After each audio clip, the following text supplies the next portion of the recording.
Welcome back to Thrive at the Top, the podcast for leaders, safety professionals, and decision makers navigating high pressure industries and are done with surface level solutions.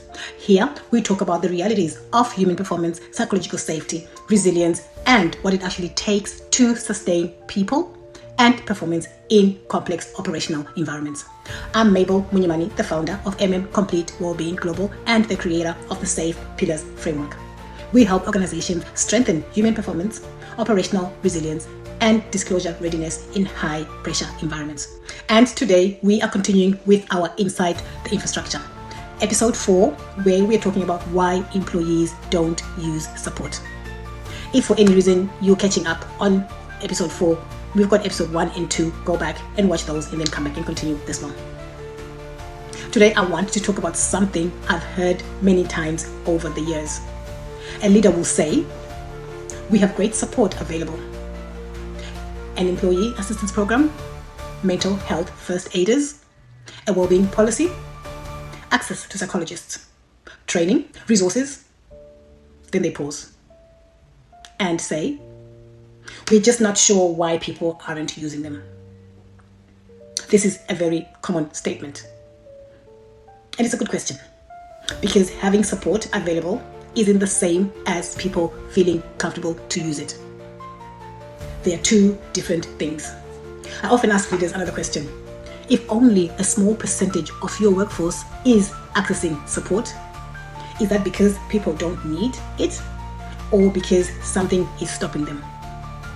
They are not the same thing. Think about it this way. Imagine you've built a beautiful bridge. It's strong, it's well designed, it's exactly where people need it. But nobody uses it. Nobody crosses it. Would your first conclusion be the bridge is not working? Probably not. You'd want to understand why people aren't using the bridge. That's how I think about support systems. Across different industries, I keep hearing the same assumption. If people need the help, they will ask.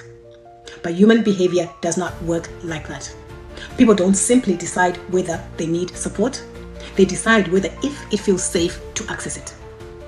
Those are two different decisions. Someone might be struggling and still choose not to speak up.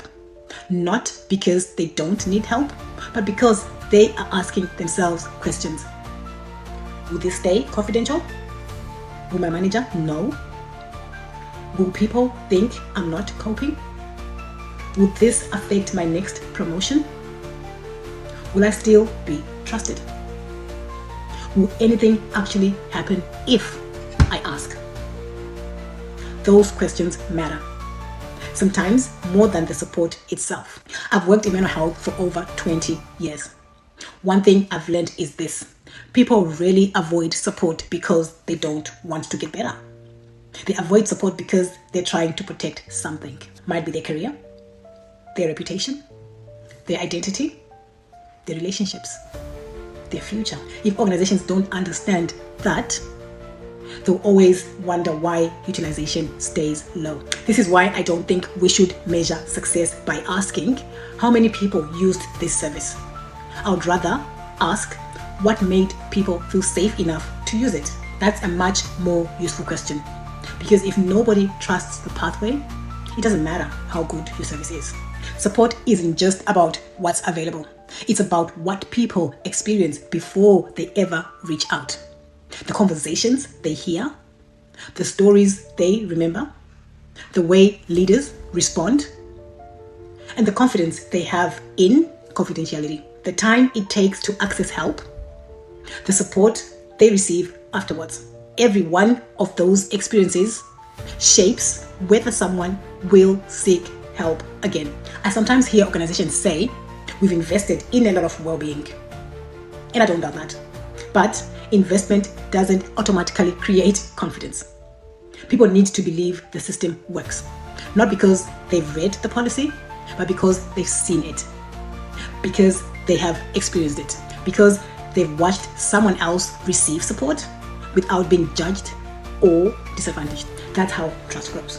One of the biggest shifts organizations can make is to stop asking, why aren't people using our support? And start asking a different question. What might be getting in the way? That's a very different conversation. because now we're looking at the system, not blaming the individual. Support should never be measured by how many services you offer. It should be measured by whether people feel confident enough to use them when they need the support. That's a much higher standard, but that's also a much more meaningful one. At Complete Wellbeing Global, that's the conversation we are interested in. Not simply whether support exists, but whether it's trusted, accessible, consistent, and working in the way it was intended. Because support isn't successful when it's available. It's successful when people feel safe enough to use it. I leave you with this question. If someone in your organization was struggling tomorrow, would they know where to go? And just as importantly, would they feel safe enough to take that first step? There is a difference. And the difference is often where human performance risk begins. Thank you for joining me for another episode of Inside the Infrastructure. In the next episode, we're going to explore something every organization talks about: culture. And why culture isn't always something you create through values on the wall. It's something people experience every single day. If you're questioning whether the support systems in your organization are genuinely working, not just available, let's have a conversation. Book a human performance strategy call with Complete Wellbeing Global. Together, we'll explore the barriers that influence help seeking, trust, and workforce performance, and identify practical opportunities to strengthen the systems your people rely on every day. Thank you for joining me today. If you found this conversation valuable, please like, subscribe, and share it with your colleague and your leadership teams. And remember, technical performance does not eliminate human vulnerability. We'll see you in the next episode.